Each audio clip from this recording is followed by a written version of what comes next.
Hello, friends, and welcome to the Breaking Bias podcast.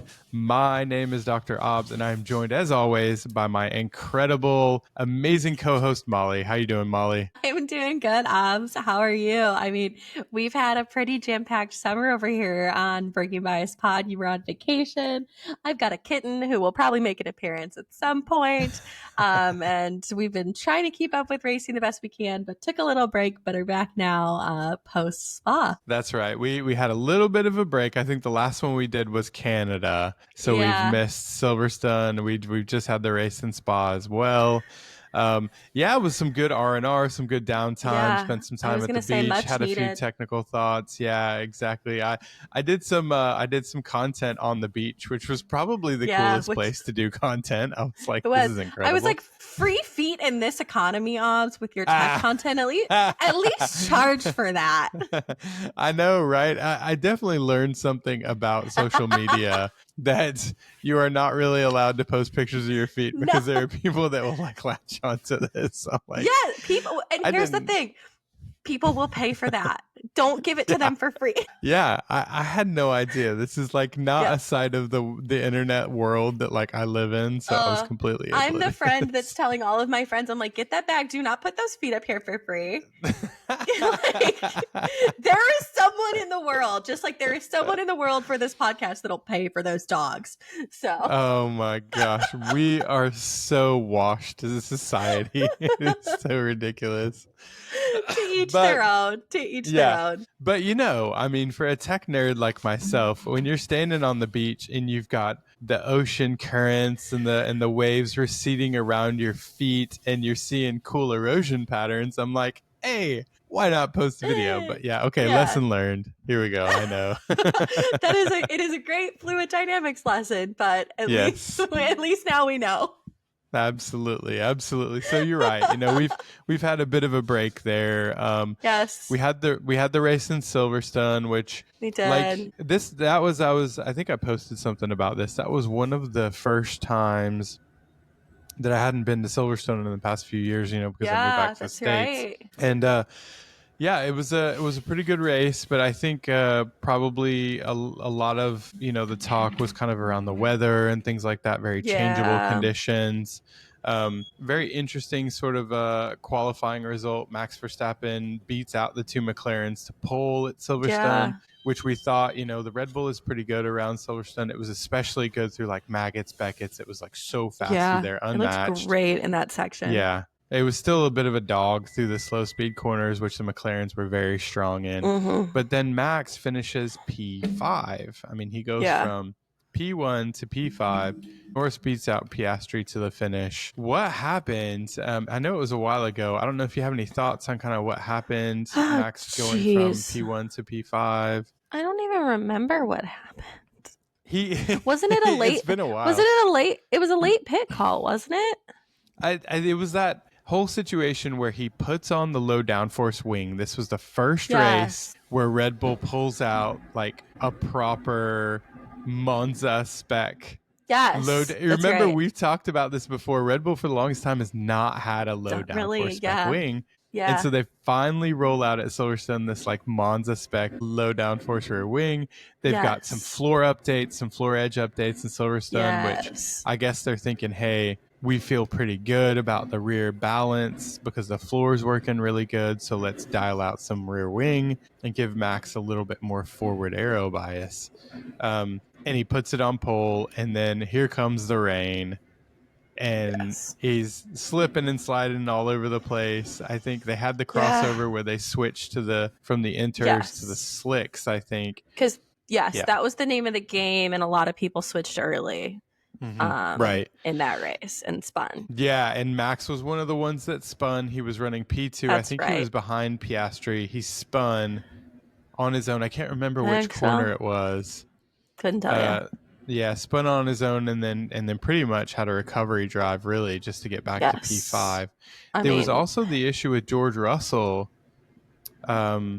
I can't remember where he qualified, but he was running in a pretty good position, and then he made the call early to go to slicks, and it was too early. He was all over the place. It was bad. I was like, that's I was like, he's either nailed it or he hasn't. And I mean, that is kind of crossover race. Like, I don't want to say crossover racing, but when you're racing with the option to make that decision when a series doesn't mandate you make a switch, and you have the choice, that is kind of the gamble, and the team can only see so much. The driver is your sensor at that point, and it's largely a driver driven decision at that point with what they're seeing and what they're feeling, because there's going to be like spotters and stuff in the corners that are giving the team intel, but the sensor of, do you think it's ready and can you drive it, is the driver. And that was ultimately a decision that George made that wasn't necessarily the right one. It was too early. Yeah, you're right. But no risk, no reward. That's right. And that risk has worked out for other drivers in the past. I think when we talk about Spa, there'll be a few, discussions around that. I think maybe Hamilton pitted earlier than everybody else, and it ended up paying quite a big dividend for him. In that instance, it did. Yeah, absolutely. But let's talk about McLaren. Norris beats out Piastri. I think the McLarens were just in a league of their own, really, because when you look at Kitty Cat, Cat has made an appearance. Yes, this is the first appearance of the cat. So this is now starting. So for those of us that watch us on YouTube, this is my kitten, Dr. Doofenshmirtz. Yes, the name from Phineas and Ferb. I'm sure you will be seeing a lot more of him. We lovingly call him Dr. Doof around here because he is a certified doofus. But maybe we'll have to ask Dr. Doofenshmirtz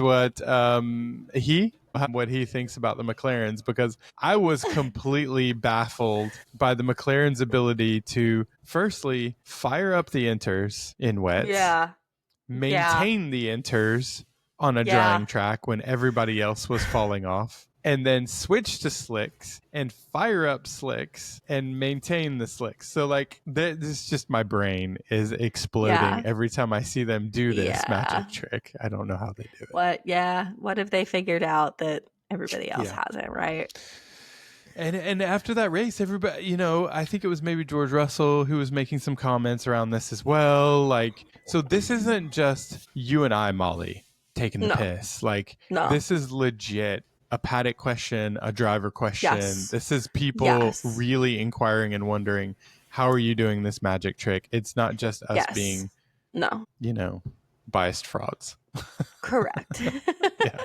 So much so that there was that TD put in about tire preparation methods and things like that, or whatever, right? Or tire treatment, whatever the technical... And when you look at the 2026 regs, we've got the 2026 technical regs. There's a lot of, the beautiful thing the FIA does is they'll highlight in a blue color, different color red. Cyan, pink, all the changes that they're making. So it's easy to see the things they're adding, and they've added a lot. They have. To kind of the tire area. Yeah. So I guess the other big topic from Silverstone was Nico Hulkenberg, the Hulk, P19 to P3. What did you think, Molly? How did that go down? He broke the curse. He broke the curse. He broke the curse, and it was pure strategy, right? That really shows. Speaking of, exactly. Yeah, that really shows how it pays off when you make the right calls in the rain and the right gambles, and how easy it is to get it wrong, and how good, how much it pays off when you get it right. It also shows how good he is in the wet. He is one of the drivers that is exceptional in wet conditions. He's on that short list. If I had to rattle a few names off of good in the rain, he's kind of always on that list. So I think that it really shows how a good strategy, especially with changing conditions, can really put you in position for a podium. Absolutely. And look, let's give some flowers to Stake, Sauber. I mean, the car's been on an upswing. You look at their kind of results, they've been definitely progressing up forward. I think they had a major aero update. They did. Yeah. Yeah, I mean, at Sauber, though, if you look at some of their technical updates and things that they're doing, especially if you look at the most outboard side of their side pod, they've got these really cool little they haven't done like the full kind of like forward shark intake design that others have, but they've got these cheeky little wings on the kind of lower half of the side pod intake. They're doing some cool stuff. Like I think they're cooking some cool stuff up. Seems to be working. So props to them for sure. Look at what Gabriel Bortoletto's doing too. Like holy crap, he's having a good season in that car. He's having a great rookie season.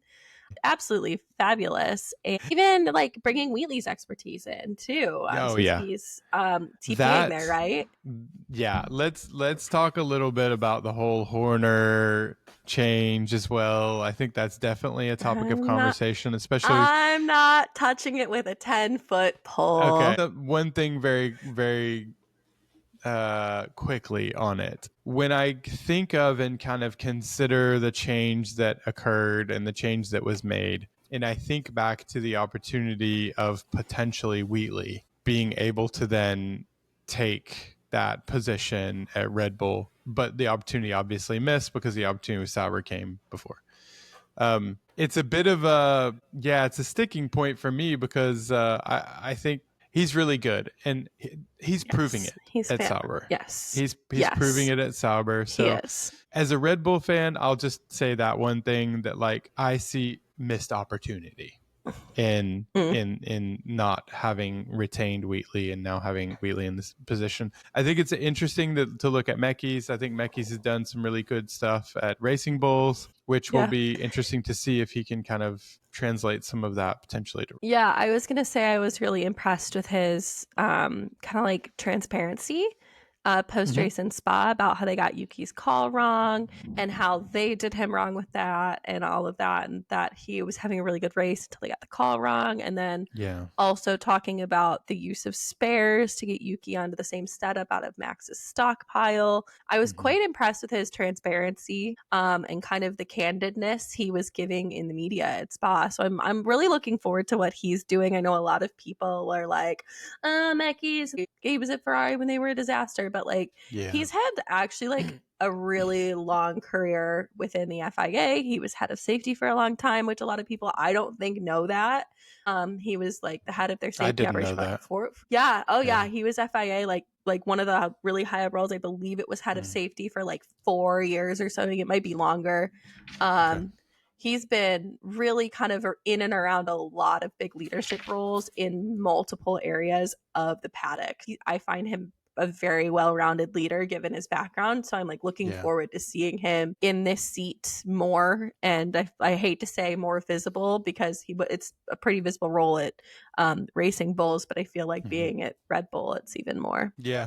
Molly, I think you said it all very well there. I agree with your points.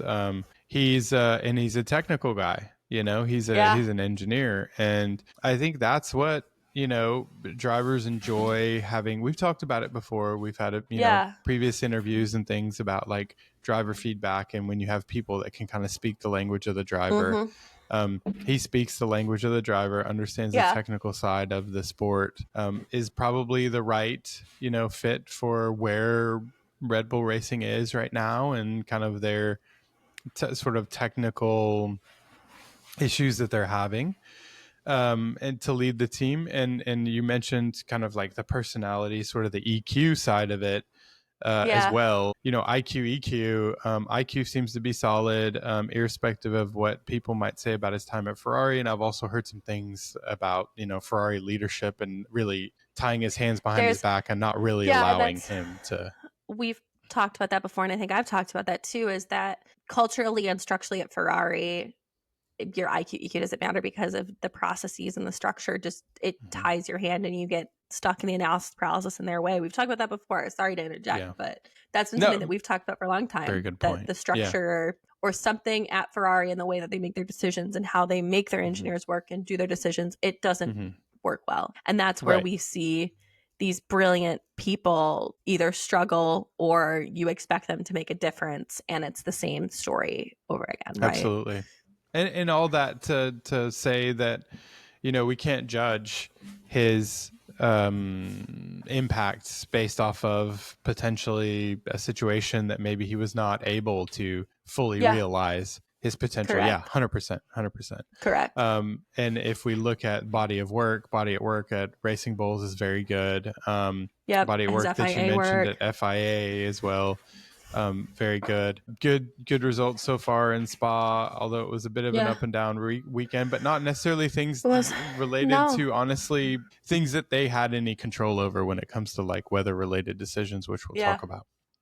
We will. So yeah, it's as a Red Bull fan, for me, I'm optimistic. I'll be real honest. I'm optimistic. I did like the take as well on Yuki, and the mistake that was made, pitting him a bit too late, the communication error, but then also the forwardness and saying like, look, hey, we gave him the updated floor, and I think it's important we also contextualize this decision as well, because there are people out there who are trying to push narratives that Horner was holding back updates from the second car. I can tell you there was never ever any intention to purposefully harm the second driver. There's only ever been maximum effort to try to get the most out of both cars. Now, there's probably a technical issue there that needs to be solved for why the second driver's seat hasn't been successful. But this decision for Yuki was not all of a sudden Mekis coming in and pulling out some rule that there was that we harm the second driver. It was they only had one other floor, and that was Max's spare that they used. So they made the decision after the sprint, when the risk of damaging the floor in sprint qualifying and the sprint went away, to put it then on, take a measured risk, because Max could have still damaged it in qualifying, right? Take the measured risk to remove the spare. Max no longer had a spare floor, which means that if he messes that floor up in qualifying, he's going back to older spec floor.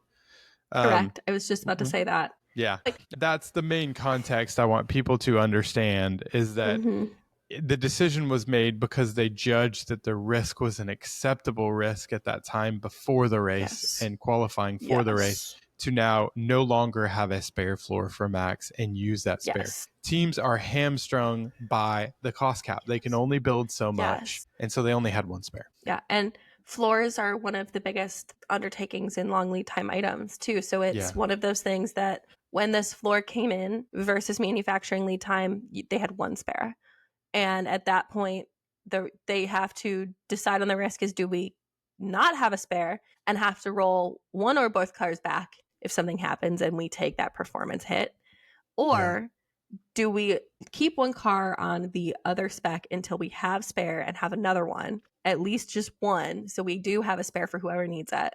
And then we have a spare for the car that got the upgrades, which was Max's car. They obviously chose to put the upgrades on his car, as you make the choice, obviously, right, of who's going to get them in terms of WCC positioning and WDC positioning, all of that stuff, right? Like we talked about that with Yost. And so it is literally just we don't want to have to put our cars back on both. It's one of those things that you have to understand, that floors just don't appear overnight, especially something as refined as what the changes they've made. It's not just we can maybe rework the old floor. It's not potentially we can just patch it up type of thing. They have to protect for that, especially on a sprint weekend where we've seen cars just get obliterated and damaged unnecessarily. I will say, with the number of incidents in lap 1, turn about 1 through 4 to 5 we've had this season alone of just wheel-to-wheel racing, you have to protect for that on sprint weekend. So it definitely wasn't political. Like I said, I enjoyed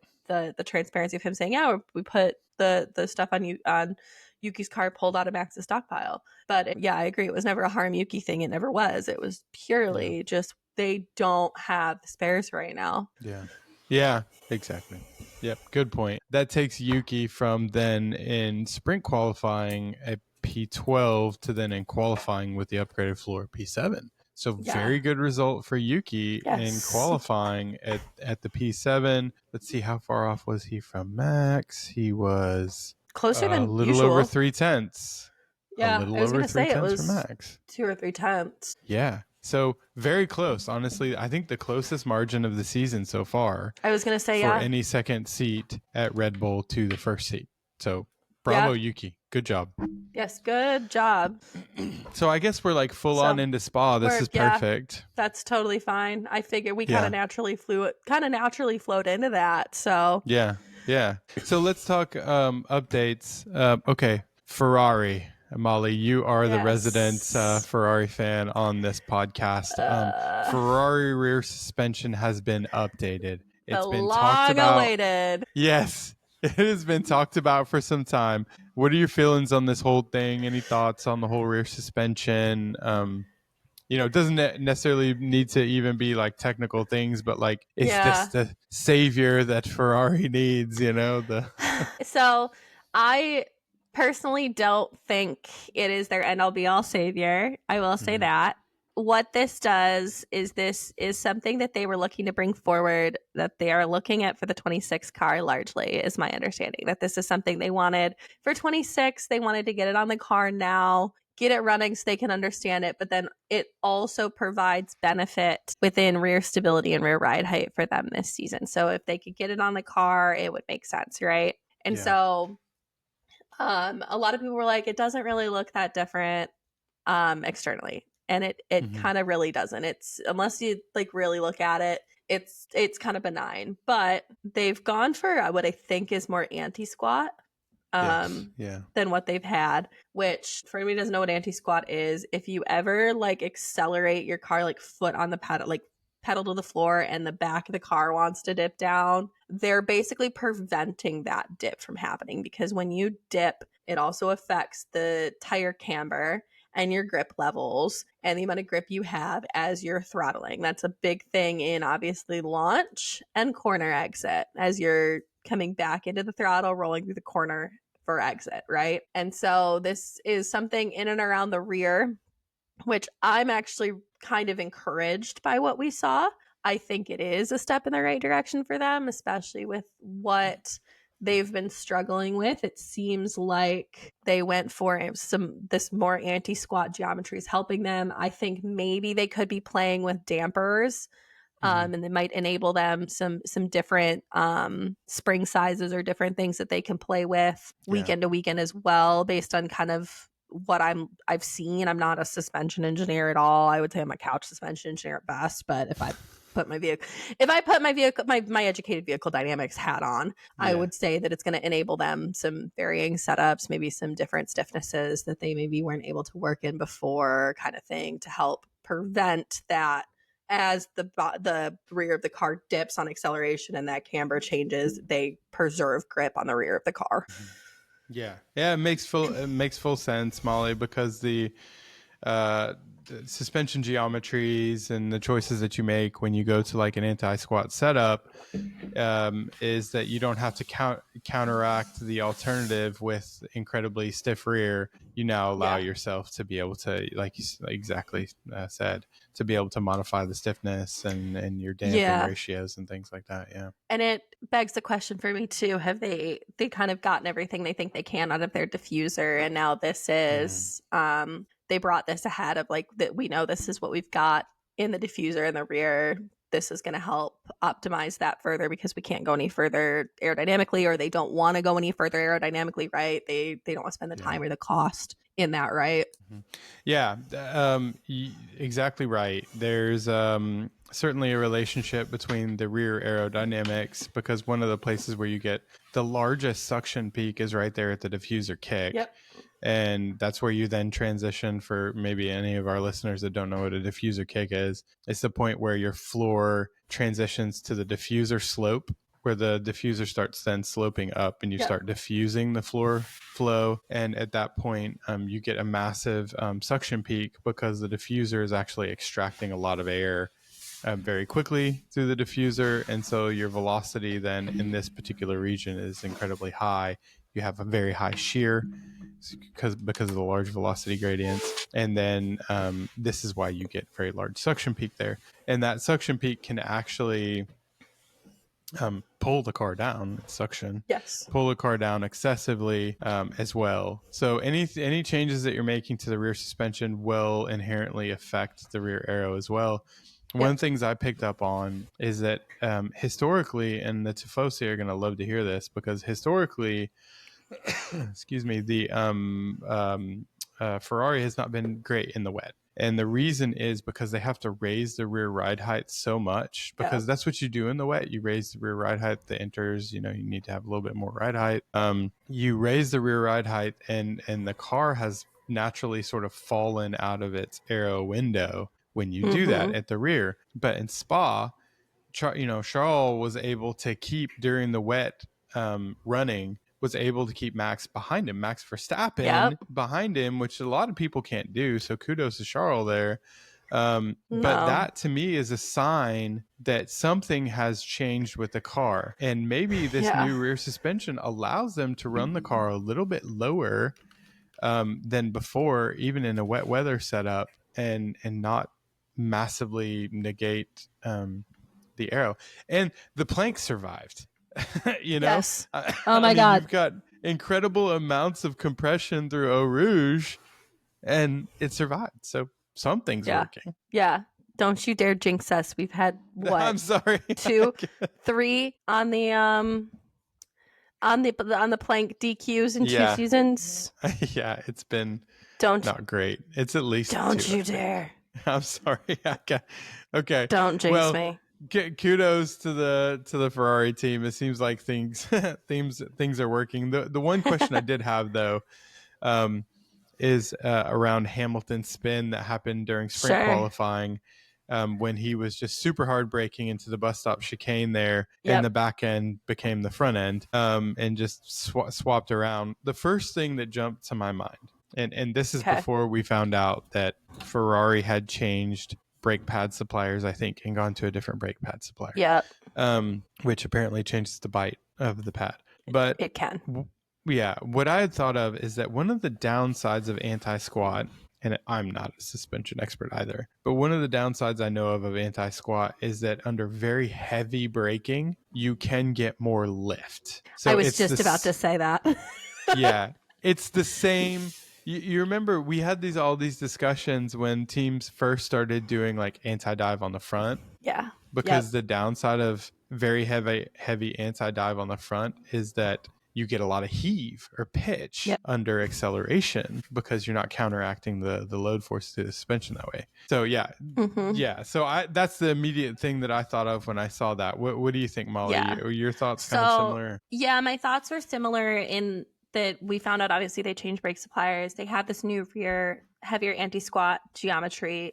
Rear wheel lift is a side effect of that, especially under heavy braking. It was a pretty heavy rear lock. So to me, I do wonder if maybe some maps need some tweaking. He was too loose, American terms, in terms of racing, where it's almost too free and the car just steps right out and spins because it has too much rotation.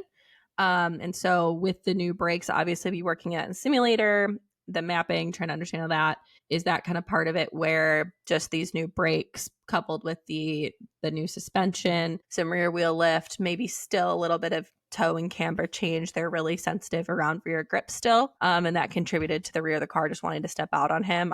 I'm not super like, oh my God, Lewis spun. I mean, you can look at the driver error side of it too, where his brake bias was. I don't know if we have I don't know if we can see that on the wheel on boards, but like he's at the limit at that point, pushing the tires, pushing the car. Where was his brake bias? That kind of thing.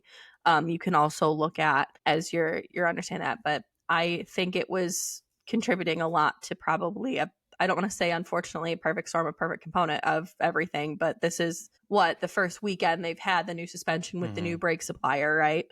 So it could be some growing pains there that need to get sorted out. I think the growing pains were sorted out, sort of, in that, like, for instance, the race pace was really good, and Lewis was able to make up a lot of ground. I cannot. It's right in front of me, actually. Lewis qualified then because he unfortunately had his lap time deleted. I know. In Q1, but he qualified P16, and then he ended up P5 or 6. P5. It was P5. It's right P5 here or somewhere. P6? Here we go. He was P7. Okay, P7. There we go. That's right. He couldn't get past Albon. That's right. So he ended up P7, but still P16, P7, excellent drive. Incredible.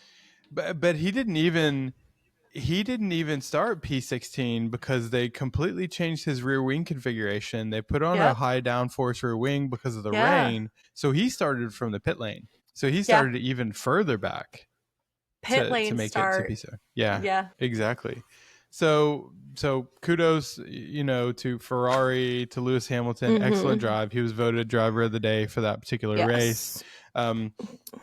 He was able to make up a lot of ground at the very beginning. Number one, because he was obviously out of position. The car was stronger than the cars that were in front of him. Yeah. But he had an extreme wet weather setup with a higher downforce rear wing, and the cars in front of him. I just watched the race the other day, and I texted you, Molly, afterwards. Yeah.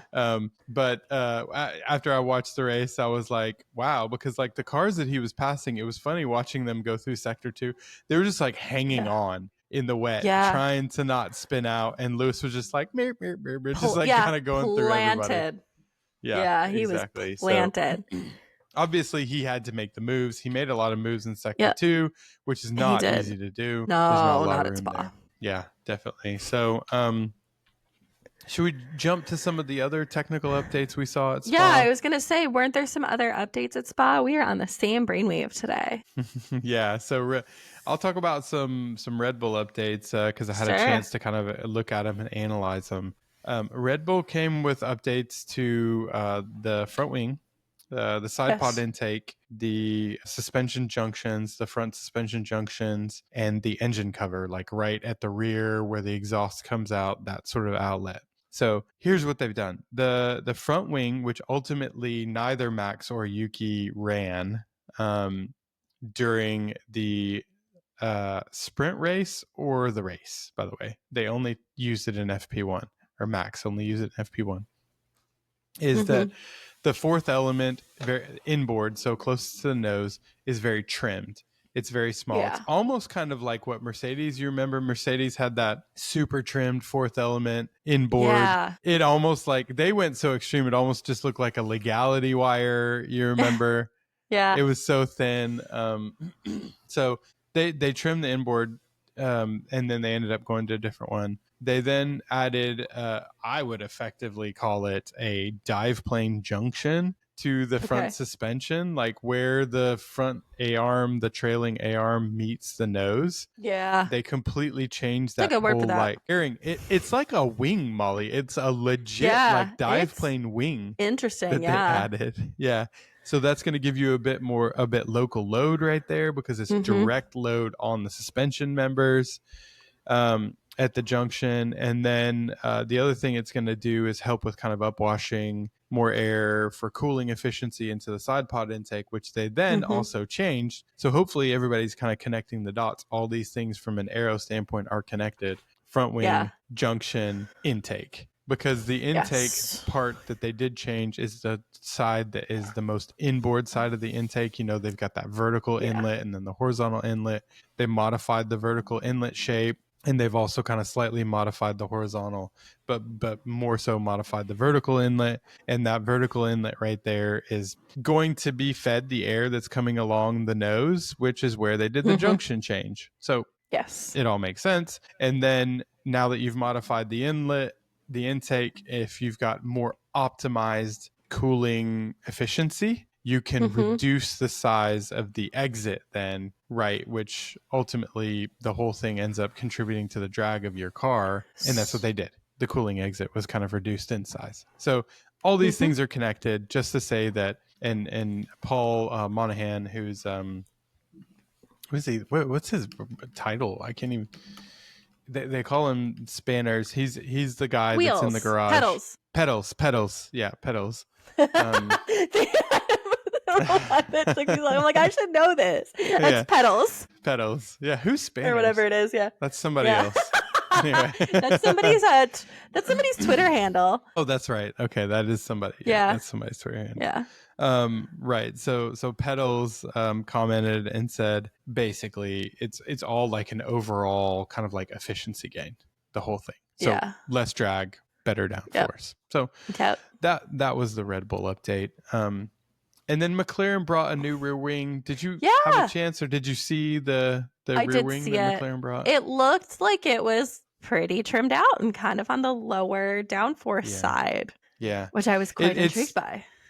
I think it's an efficiency thing for them as well, yeah, which they were incredibly efficient during this race. Yeah, I was going to say, I think from what I saw and what I recall, and I'm somebody that I can't even tell you what I had for dinner 2 nights ago, but from what I recall, they said it was for like circuit specific optimization for this type of track and this type of downforce, that it was purely an optimization move. Yeah. So honestly, the McLaren arrows have made such a jump from where they were in 2022, and the car was so incredibly draggy, to now a car that looks to be very aero efficient. They're tweaking the rear wings and things to add to that efficiency. So real good update from them. That seems to have been an upgrade. I'm excited to see this package across more tracks. Obviously, I think wet weather skewed a lot of things, even though they were very efficient. I think I would love to see it on a dry race. But I'm intrigued to see it continue to perform, because I mean, they have just really turned it around, right? Yeah. And if we look at kind of the sprint result compared to the race result, the sprint was dry. Sprint qualifying was dry. You had Max qualify P2, split the McLarens, win the sprint. Piastri, for sprint qualifying, and then ultimately Max pass Piastri during lap 1 of the sprint, which I think was key. It was absolutely key to Max winning that race, because he had to get in front. Yeah. I would say, I think even Oscar said he knew that, and he's like, if I can't defend that, that's pretty much the race. Yeah. And he got him on the Kemmel Straight, which is where then Oscar ended up getting Lando on the Kemmel Straight during the race. Chemical Straight. Good Lord. Talking is hard today. But it was important because look at qualifying telemetry. Max had the advantage in sector 1 and sector 3 because he had the low downforce setup, a little bit higher downforce setup for the McLarens, who were very strong in sector 2, which means that had Max not caught Piastri in sector 1 and passed him, Piastri could have gapped Max in sector 2, to where Max could then only marginally close the gap in sector 3, try to catch him with DRS again in sector 1 before Piastri was going to gap him again in sector 2. So it could have been like a whole yo-yo thing there, which is actually what we saw afterwards when Max passed Piastri, and then we saw the yo-yo, because Piastri didn't have the straight line speed, even though he had DRS. Max was kind of keeping him at bay. Sector 1 and sector 3, Piastri was getting close in sector 2, but ultimately could not pass, which ended up being Max's problem in the race, when he went to a high downforce setup because of the rain, and ultimately it went to then a dry track at that point, and Max could not pass Charles, because Charles had a lower downforce setup, and he was marginally faster than Max in sector 1. Max was faster than Charles in sector 2, closing the gap, and then Charles was much faster than Max in sector 3. And that then created to where Max could not pass Charles for the rest of the race in the dry conditions. So really interesting weekend. This is why Spa is so unique, is that it forces the teams to make a decision from an aero standpoint. Do I attack sector 1 and sector 3, or do I attack sector 2? Because you can't really do both. Unless you're McLaren. Unless you're in a McLaren or you're Max Verstappen. But we had some race controversy, right? We did. So the rain was supposed to start at 3:00. To which it was raining during the. We had a safety car kind of. What's that lap called? The first lap they do. I call it an installation lap, but it's not the right word for it. Formation lap. Formation lap. There it is. Sorry, rain just went dead for a minute. So we had a safety car led formation lap, and they only did one lap the first time around. I think so. And then called it, said red flag. It's too wet. or the spray is too bad. Bring them in. Yeah. Yeah. They waited like an hour and a half or 2 hours. I went back something to sleep, so I don't know. Yeah, it was a while. It was a while. I think it was an hour and a half. I think it was an hour and a half. Yeah. I think it was an hour and a half. Because I was back up at like 10:30 and they were getting ready to go. Okay. Right. Yeah. Yes. Yeah. 10:30 you, 9:30 me. You're 100% right, because I was on my way to church and I was like, all right, I'm not going to actually be able to watch this race. Oh. Yeah, unfortunately. So then, but I did watch it back later. And then you're right. So hour and a half wait, delay. The track is now starting to dry. Yep. You're not allowed to change your setup. Lewis Hamilton put a pit lane start, took a pit lane start for the wet weather setup, because they're thinking 90% of this race is going to be wet. Lewis Hamilton has a high downforce setup. Max has a higher downforce setup. Who else had the higher downforce setup? Oh God, I don't know. You're gonna have to run that one down the line. I think for me. Kimmy Antonelli had a higher downforce setup. I think everybody else, I'm looking through the list, was lower. I think everybody else was lower, because George was lower downforce setup. Yeah. Charles had a lower downforce setup. And the two McLarens were somewhere in whatever aero efficiency la land they're in. Yeah, they're having a great time. Doesn't matter. Having a good old time laughing at everyone. So, the controversy here, Molly. Yes. Was it fair for teams who took the decision to put on a high downforce setup for a race that was supposed to start at 3, that didn't end up starting an hour and a half later after the track was drying? Was it fair to those teams? Was it the right call by the FIA, the race steward, director? What your thoughts? There's no wrong opinions on this one, actually. In terms of fair, because this is going to tailor my response, in terms of fairness, what do you mean? Like, was it fair that they made changes and then started in the pit lane, or was it fair that they changed the start time of the race and teams had planned for a wet race but didn't get a wet race? Was it fair to those teams? You know what I'm saying, I guess. Oh, I mean, this is where I'm conflicted, because as a team, you make your bed, you lie in it for what you're preparing for race setup, right? You get it right, you get it wrong. And unfortunately, because Park Fermé, this isn't really a series where you can make adjustments on the fly. I come from a series where you can, over the course of the race, as conditions change, make adjustments. Yeah. I do think that the FIA maybe should have made a call on, because they declared it officially wet or whatever, right? Maybe this is where I need to go look at regulations if they can undo that call.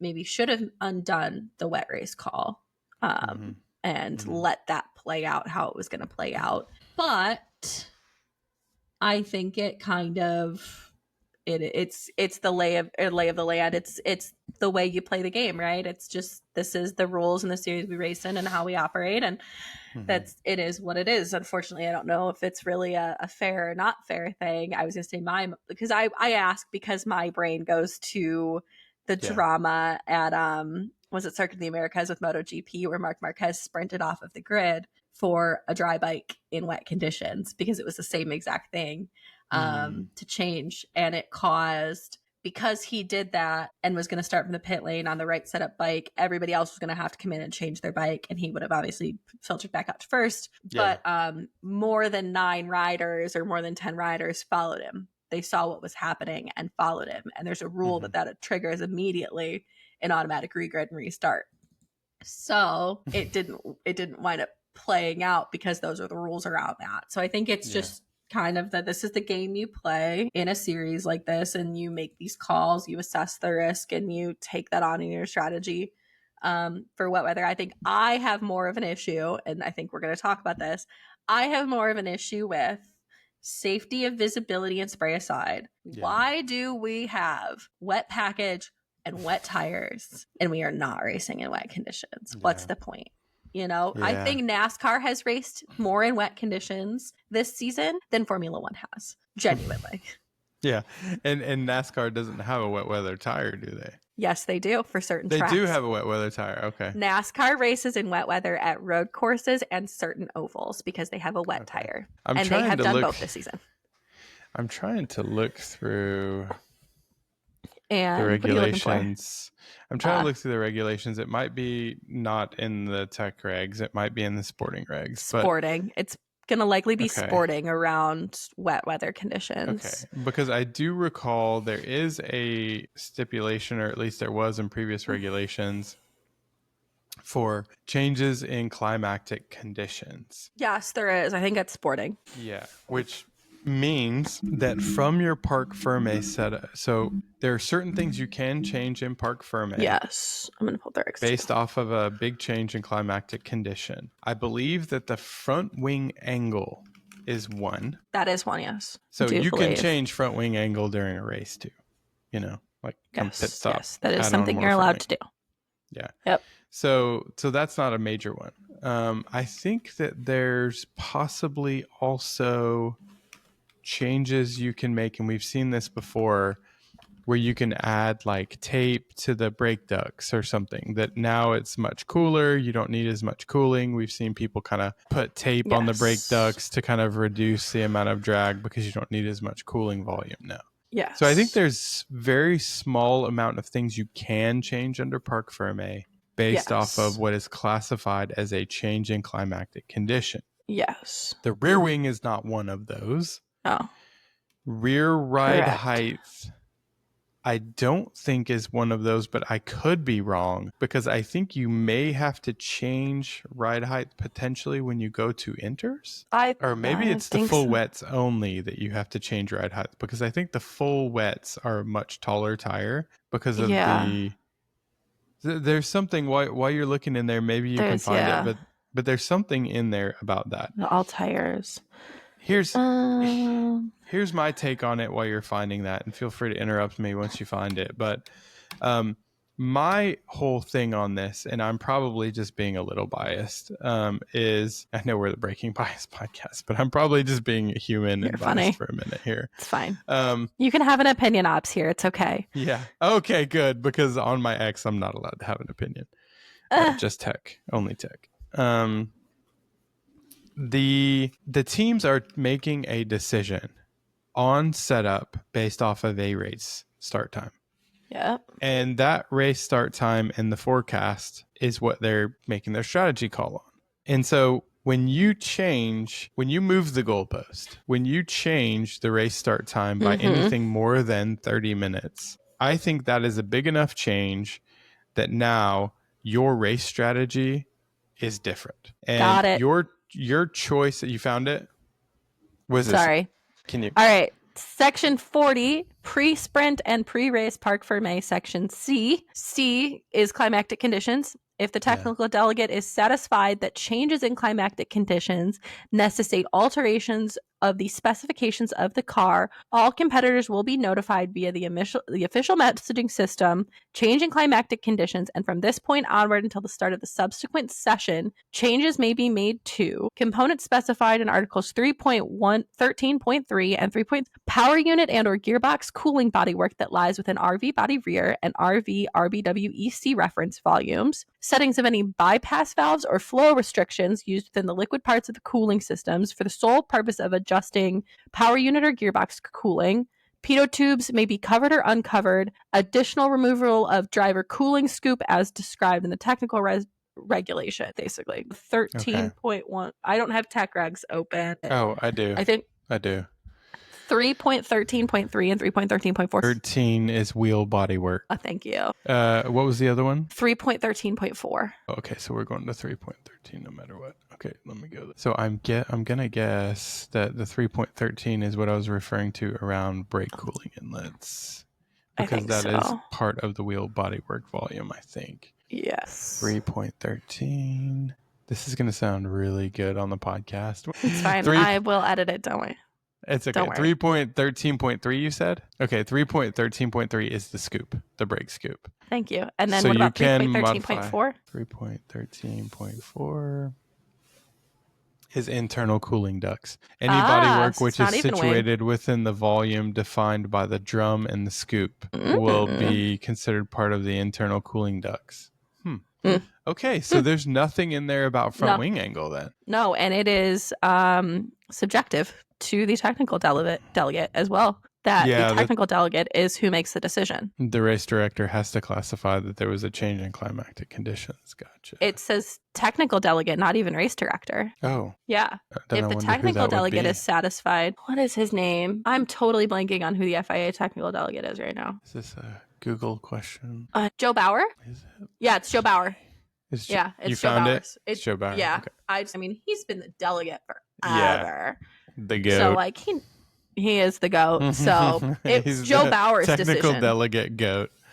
It's the chain of command must be race control says it's wet, and then Joe Bauer makes the decision of does anybody need changes based on that? Interesting. Or dry, right? I know it used to say something about front wing. I cannot tell you if it was in 2024 or 2023 because I had studied this change in climactic before, and I recall there was something in there about front wing. Now, maybe it was removed because you can change your front wing anyway. Yeah, so it may redundant. just be redundant. Yeah, exactly. So we know you can still change your front wing angle in Park Fermé anyway. So that's okay. Yes. But interesting. Okay. All right. Yeah. So to finish my point, I guess then on this is that if you move the goalpost to which the team has made the strategy call on for a wet weather setup, should you also then take this whole climactic, it exists, this climactic condition regulation within the sporting regs, and now also add that you give team time to be able to change their rear wing. And I went and I checked with someone in the paddock that's on a pit crew team, and I said, hey, look, how long does it take to change a rear wing? The answer, 15 to 20 minutes. The only caveat is that you can only do it in the garage, which means that if you red flag a race because of, rain and then or spray or whatever, and then now you make the decision, we're going to be extra safe, which I am all for safety. Yes, same. We're going to be extra safe, and we're just going to wait till things dry up, and now teams have a decision. Do I want to take the risk to change my rear wing? Because this isn't a slam dunk thing. Yeah. If you change your rear wing, even if you change your rear wing from a high downforce to a low downforce, the track will still be wet at the beginning. Yes. There will be a crossover point at some point. So you would still be taking a risk. Yeah. You're still taking it's a net zero at the end of the day, potentially, because either you stay on your wet setup and get it wrong, or you switch to dry setup and you suck and struggle for the wet portion, and then you're good to try. It could rain again during the race. I mean, my only argument is you have moved the datum. Just give teams a chance to make a new decision based off of the removed datum. That's fair. And I don't feel like it's asking. People were telling me on X I'm just being a biased Red Bull fan because but it wasn't just Max. It was Kimi. It was Lewis. I talked to someone in the paddock that was on one of these teams where they made a high downforce change, and they were trying to pass somebody that had a low downforce setup and couldn't pass. And the comment was, the DRS gain that we got from having a more loaded wing, we thought we would have more DRS gain to be able to pass, but it was somewhat negated by the fact that the car in front had such a low downforce wing that the toe was less because of that. So we could not get the compounded effect of the toe plus the DRS. And just the DRS by itself was not enough to pass. Yeah. And we saw it with Max. We saw it with Lewis trying to pass Albon for lap after lap after lap. Just give teams the option to do this. And fully fair opinion. Thank you, Molly, for supporting me with this, because I felt crazy for the longest time. No, as somebody who will sit here and say, like, I think regulation is a can of worms, or this regulation doesn't make sense, or whatever, pick apart regulations, I think that that's a very fair opinion to hold in and around Parc Fermé and wet conditions. Yeah. So I was going to say, do we want to get into the whole slip and slide diffuser just chucking water slides out people? Spray That's stuff. why we don't race in the wet, right? Like, why are we not racing in the wet? And is this something that we expect in 2026 that's going to be remedied? Nerd out time. So let's break it down to the fundamentals, and I will try not to lose people through this. Okay. There are two main things that are generating the spray: the tires and the floor. Yes. If you recall, the FIA did the tire cover tests. Yes. The wheel bodywork cover tests. Yes. And the ultimate outcome of that it made no difference, was that it did not make a difference, right? Yeah, exactly. Yeah. Yeah. So what they came to the conclusion of is that the tires are not the primary culprit in creating the spray. It's the floor. Yep. Okay. So now focusing on the floor. We know, and it's easy to understand, that the floors are creating a lot of downforce or suction, which is ultimately pulling water off of the track. Yes. That water being pulled out of the track is now being pulled into the cross stream of air that's moving very fast. Yes. Interestingly enough, Molly, I did my PhD on almost this exact topic. Right. So I have a very informed opinion on this. Yes. My PhD topic was like for scramjet combustors, where you cannot inject fuel into scramjets because they're going like Mach speeds. So what they do instead is they rely on aerodynamic forces to break up the jet of fuel and atomize it. And this is exactly what I studied and did my dissertation on, is aerodynamic breakup of liquid columns. So you are literally pulling water off the track into a very high speed crossflow, just like a scramjet combustor. And the aerodynamic forces within that floor, which are traveling at a very high rate, and the shear that's in there is ultimately taking a big droplet and making it smaller, smaller, smaller, smaller. And the thing about the spray is that, like a fog, the droplet sizes are incredibly small, and that is why it hangs. Otherwise, it would be rain, and it falls because of gravitational settling, because it has a lot of mass.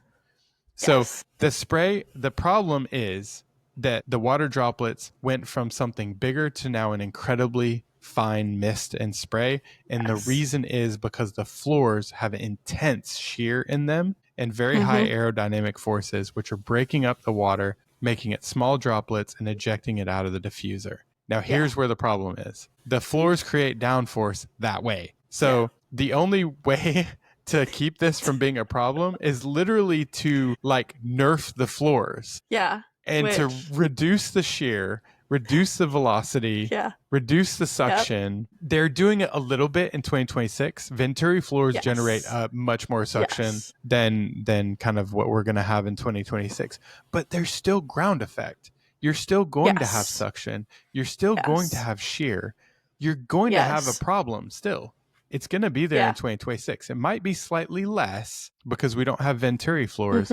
But the only way to solve this problem, Molly, is to nerf the floors. And nobody wants to see tractors going around track. No, nobody wants to be in the tractor on track either. Yeah, so. Exactly. Yeah, and that's and what do? It's you'd have to change your entire aero philosophy all over again, right? To essentially you have to completely reduce the shear and the aerodynamic forces passing through the floor, which is contributing to the breakup. Or there's this phenomena which is called so there's this situation where you can have a bunch of small droplets that collide into each other and then coalesce and make a bigger droplet, and then bigger droplets collide and coalesce and make a bigger droplet. This is one way that, like, for instance, if you want to remove moisture from air, they'll basically put barriers. I don't think this is exactly how dehumidifiers work, but like there's an element of this like kind of collision and impact where you just take these droplets and you bang them into solid objects and they stick to the solid object and they get bigger and bigger and they fall out. The only problem with that is, guess where you would need to put that? In the diffuser. Or in the floor somewhere. You would literally need to introduce like air dams. And what that's going to do is nerf the floor again. So, you know. You're So you're nerfing the floor regardless. So mud flaps, rain flaps on cars. There you go. This is what rain flaps do. That's exactly, And I was gonna say, aren't we at a point too with the water rejection rate of the tire? We're like maxed out, right, on this tire set with Pirelli. I'm not sure if the 26 is different. Go for it. I saw your light bulb go off. Yeah, and I guess the other component that I missed in that explanation is that whether it's the tires or the floor, it is velocity dependent. So shear is dependent on the speed of the car. So naturally in wet weather, in rain, you're going slower than you do in dry. So even the shear in the wet is lower than the shear that you have in the dry. If that's telling you anything, that shear is still enough to create mist, that just slowing it down marginally more is probably not going to make a massive difference either. No. And the tires eject rate based off of the rotational velocity, right?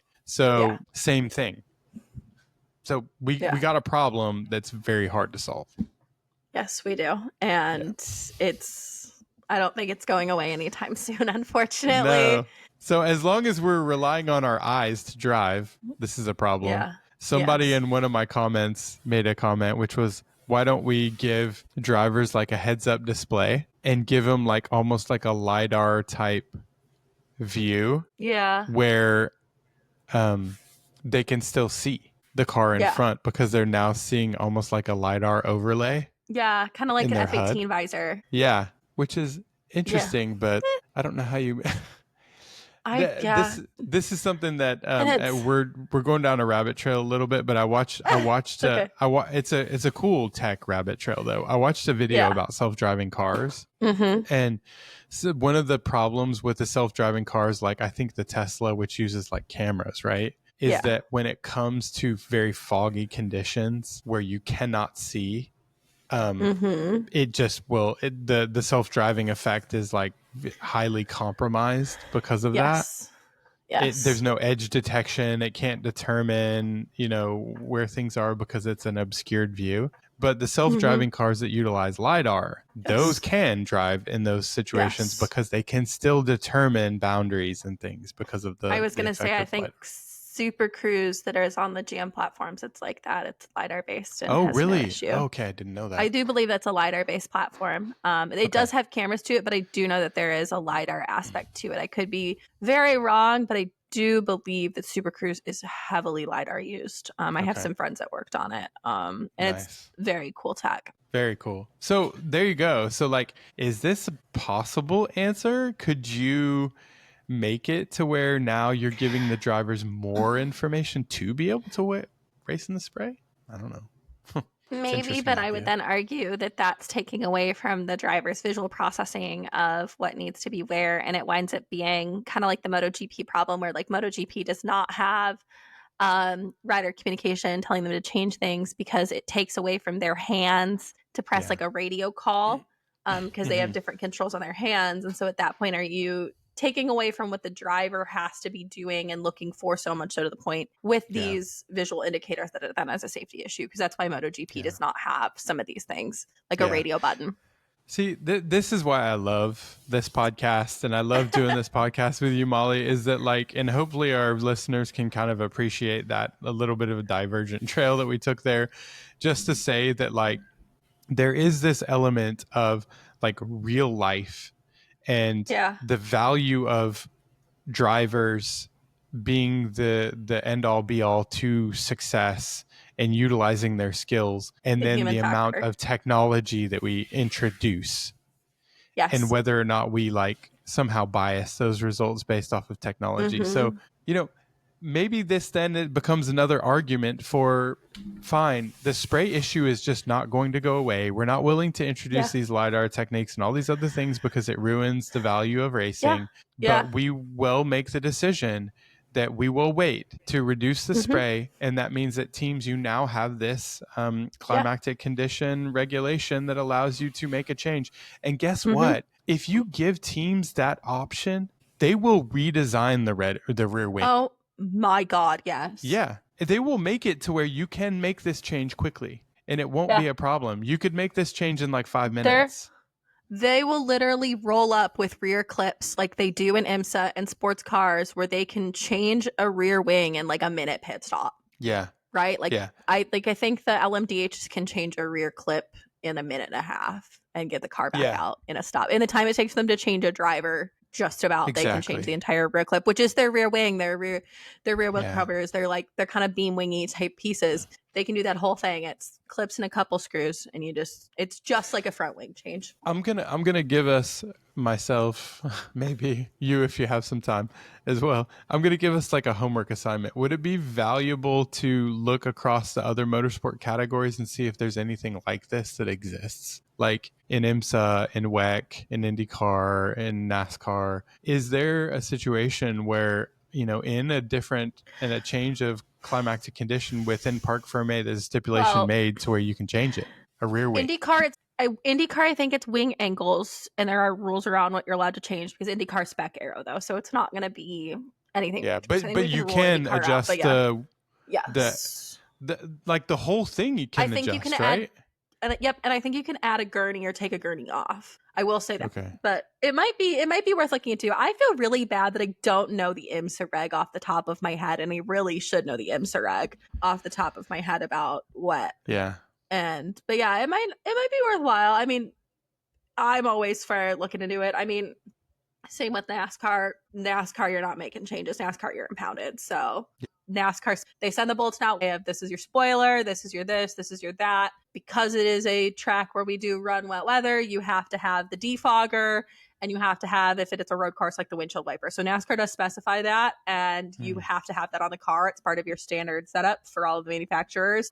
It is spec'd, and it stays on all weekend. Yeah. Then if they do throw wet weather tires at you for wet weather start, if it is wet weather capable run, you can adjust things like your wedge and everything like that. But there's not much you can do with NASCAR. I do know that. So yeah, so it would be interesting to see, you know, apart from then maybe NASCAR and IndyCar, if there's anything else that exists out there from this. I will reach out probably to a couple of race engineers in other series to just kind of pick their brain. Like, is this a problem in their series as well? Just to kind of see and educate myself. Fun conversation. I think we're probably nearing the end. We do have a couple final points here. Maybe we should just sort of pound through. Yeah. So, okay. Piastri ended up winning, passing Norris. Heard there was a battery pack issue.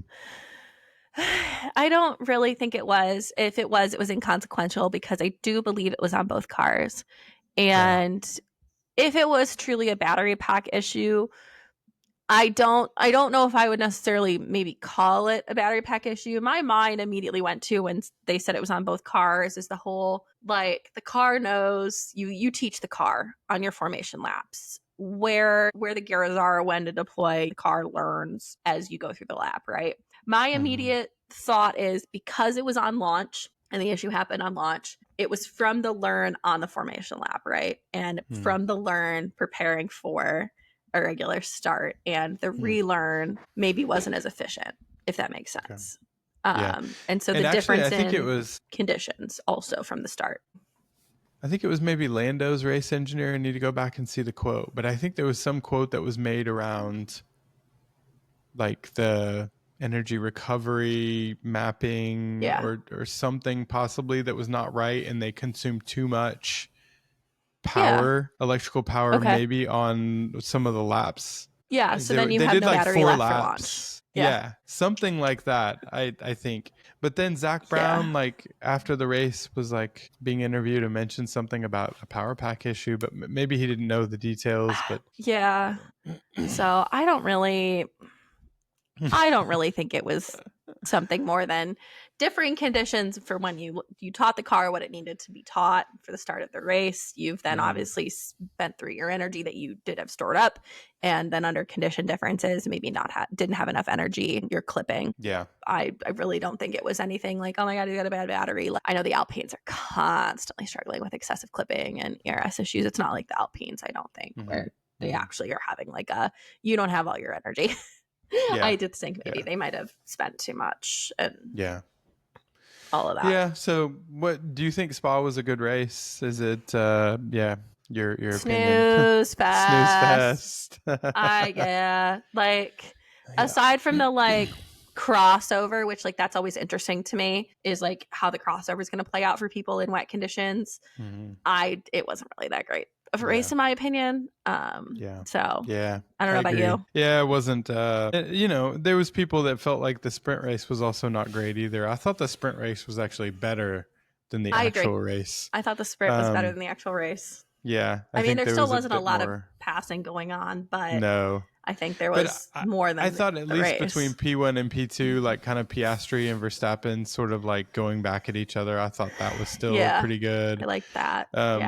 The problem for me was just that like after Lando's bad stop, the gap was like over 6 seconds to Piastri, and they just, and even though Lando was kind of catching at the end, I think Piastri had pace in hand. He was managing the mediums, and then, and then you saw that once Lando got a little bit closer, then Piastri started kind of gapping again.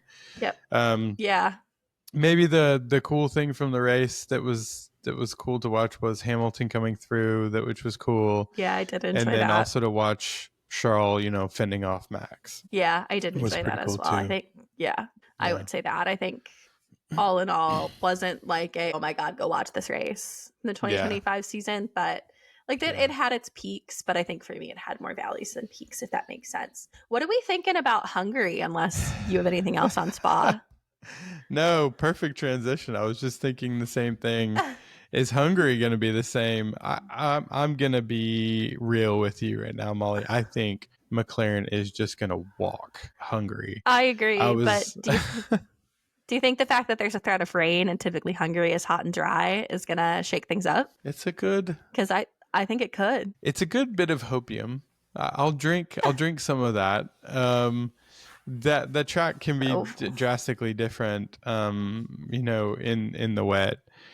Yeah. As each day goes on and we get closer to race day, I see that the forecast is changing though. And it's changing towards the direction of it being now dry the whole weekend. But I think there's still a threat of rain on Sunday. I was going to say, I think there's still. So I'm intrigued with the weather factor there, obviously. I think if it is dry, I am excited for some more of a look at the Ferrari rear suspension personally. Yeah. We should be able to see what's what in Hungary with that kind of suspension. That should pay dividends. More so is it performing like we think it should be, because I do agree that I think it was a step in the right direction looking at kind of the weekend performance, how much of a step in the right direction wet running. It's weird. It's weird that historically Hungary's not a great track for Charles though. Maybe it's a problem with the older car, with the previous design of the Ferrari. It's historically been a good track for Lewis, though. Yeah, so I'm going to be really intrigued to see that, because it's short and kind of fast, right? It's the short. Isn't it the shortest lap, or is that Austria? Yeah. Oh God, I don't know. We're going to get cooked for that, but we are going to. I don't know. I was running it on the sim last night. Hungary, and I think it's like a 110. Yeah, it's not somewhere big. around there. It's super short. Yeah. Huh. It's a fun track. I'm intrigued. Yeah. It's a fun track to drive. Like if you're into like sim racing and stuff, it's a fun track to drive. Hungary is. Yeah. There's a lot of like kind of long medium speed corners, like that corner right before the long straight, and then even before that, which is where McLaren just kicks everybody's tail in these long medium speed.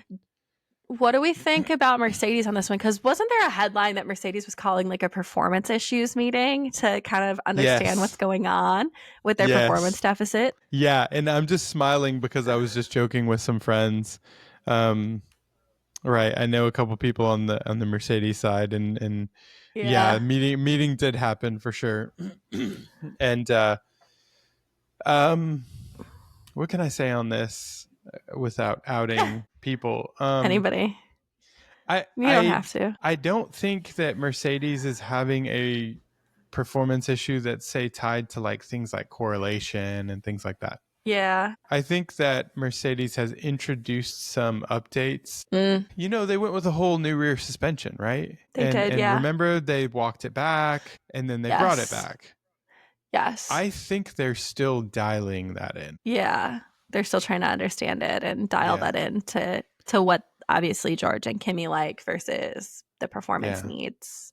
But George is being very public in saying that he thinks that they've taken a decision for update direction that is the problem. Interesting. And I'm not able to get like enough out of the whole thing that that I know for sure it's one or the other, but my feeling is that it's just they haven't dialed the update in. Yeah. Interesting. So I think Hungary could be, I think, pretty interesting either way, right? I mean, I feel like usually there's always something going on there. Tight, twisty, fast. The Mercedes was good there previously. Yeah. So maybe the Mercedes will still be good. We'll see. It could be a bounce back track for them. Yeah. Possibly. It really could be. I don't think Red Bull's going to be good there. No. I don't think anything. No. I mean, when I look at like Silverstone and how, oh gosh, what's the corner? What is the corner? My gosh. It is before the national pit straight going into Copse, that big long corner right there. And everybody's screaming into their radio or their whatever, telling me what the name of it is. Anyway, that is a long medium speed corner, and Red Bull was absolutely terrible in that corner. It's not Stowe. It's something else. Not Steeple, is it? No, it's not. Right. Okay, Molly, here it is. It's called Luffield. So I totally, I was blanking on it.